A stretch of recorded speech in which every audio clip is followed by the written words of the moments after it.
શ્રાવણ માસમાં શ્રી સોમનાથ મહાદેવ મંદિરમાં ધ્વજા પૂજા માટે ટ્રસ્ટની આગવી તૈયારીઓ। શ્રાવણ માસમાં મહાદેવના દર્શને આવનાર ભક્તોની પસંદ હોય છે મહાદેવની ધ્વજા પૂજા। સ્થાનિક બહેનો મોટી સંખ્યામાં મહાદેવની ધ્વજા બનાવી આર્થિક ઉપાર્જન થકી બન્યા આત્મનિર્ભર। શ્રી સોમનાથ મંદિર પરિસરમાં શ્રાવણ મહિનામાં ધ્વજા પૂજા માટે બહુસ્તરીય વ્યવસ્થાઓ કરવામાં આવી। નૃત્ય મંડપ અને સંકીર્તન ભવનમાં પૂજન વ્યવસ્થા માટે વિશેષ માળખું ખડે પગે રહેશે। શ્રાવણ મહિનામાં સોમનાથ મહાદેવના દર્શને લાખોની સંખ્યામાં ભાવિકો આવતા હોય છે અને મોટી સંખ્યામાં મહાદેવની પૂજા અર્ચના કરતા હોય છે। તેમાં પણ ભાવિકોની સૌથી પ્રિય પૂજા એટલે સોમનાથ મહાદેવની ધ્વજા પૂજા। ત્યારે 30 દિવસનો શ્રાવણરૂપી શૈવોત્સવ આવી રહ્યો છે। મહાદેવની ધ્વજા પૂજા અગાઉના વર્ષો કરતાં વધુ નોંધાવાની સંભાવનાઓ છે, જેને લઈને ટ્રસ્ટે આગવી તૈયારીઓ કરી મોટી માત્રામાં ધ્વજા પૂજા થઈ શકે તેવી પૂરતી તૈયારીઓ કરી છે। અહેવાલ ભરતસિંહ જાદવ। સોમનાથ મહાદેવ મંદિરમાં આદિ જ્યોતિર્લિંગ સોમનાથ બિરાજે છે। સોમનાથ મંદિરની અંદર ધ્વજા ચડાવવાનું જ્યોતિષશાસ્ત્રની દ્રષ્ટિએ અને ધાર્મિક દ્રષ્ટિએ ઘણું મહત્વ છે।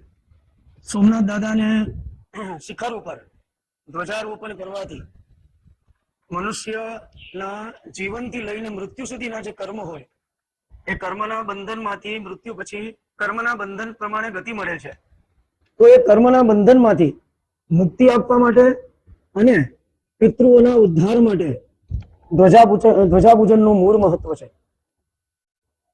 જ્યોતિષ શાસ્ત્ર અનુસાર આપણા યુનિવર્સમાં બ્રહ્માંડમાં 9 ગ્રહો આવેલા છે। એ 9 ગ્રહોના આકાર છે। તો 9 ગ્રહોમાં કેતુ જે છે એનો આકાર છે એ ધ્વજા આકાર છે। તો જ્યોતિષ શાસ્ત્રની દ્રષ્ટિએ કેતુ છે એ આધ્યાત્મિક અને મુક્તિનું કારક છે।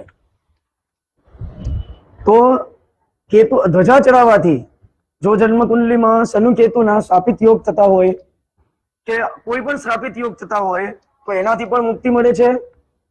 અને કેતુ ગ્રહ છે એ મુક્તિનો કારક હોવાથી જે વ્યક્તિના પિતૃઓને મુક્તિ નથી થતી એમ એ વ્યક્તિના પિતૃઓની પણ મુક્તિ થાય છે।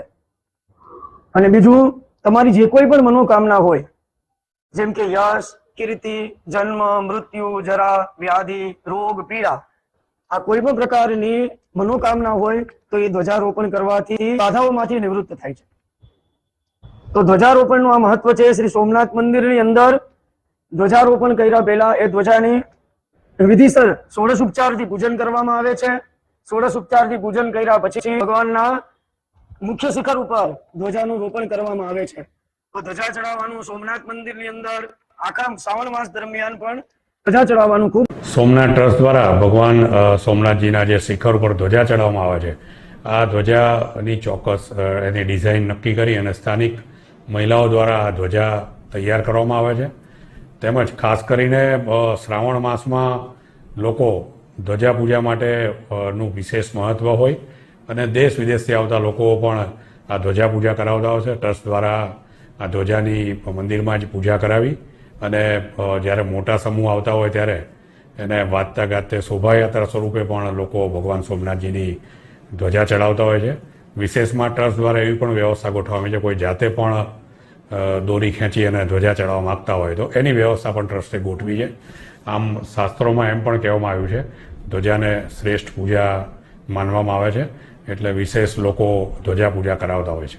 સોમનાથ મંદિરમાં ધ્વજા પૂજાનો સમય સવારે 7:30થી લઈને સાંજે 5:30 સુધીનો હોય છે, એટલે ગમે ત્યારે કોઈ માણસ આવી અને પોતે ધ્વજા પૂજા નોંધાવી ધ્વજા પૂજા કરી અને ભગવાનને ધ્વજા ચડાવી શકતા હોય છે, જેને કારણે વધુમાં વધુ લોકો ભગવાનના ધ્વજાની પૂજા કરવાનો અને ધ્વજા ચડાવવાનો લાભ